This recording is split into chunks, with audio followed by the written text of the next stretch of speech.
Seorang anggota Brimopolda Sulawesi Utara Bribda Gari Momowat ditemukan sudah tidak bernyawa di mes proyek pembangunan Rumah Sakit Umum Daerah Tondano, Minahasa, Senin 6 Maret sekira pukul 14.00 waktu Indonesia Tengah. Di samping jenazahnya yang masih mengenakan seragam dinas tergeletak senjata api laras panjang. Ada luka menganga dari dada tembus hingga punggungnya. Kabid Humas Polda Sulut, Kombes Pol Jules Abraham Abbas membenarkan informasi itu.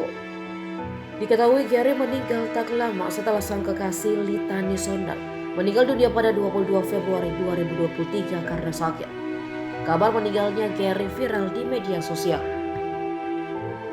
Sakit hati mendalam akibat ditinggal kekasih diduga menjadi pemicu Bribda Gary nekat mengakhiri hidupnya. Selama Litani dirawat di rumah sakit, Gary setia menemaninya. Ia larut dalam kesedihan pasca kepergian sang kekasih.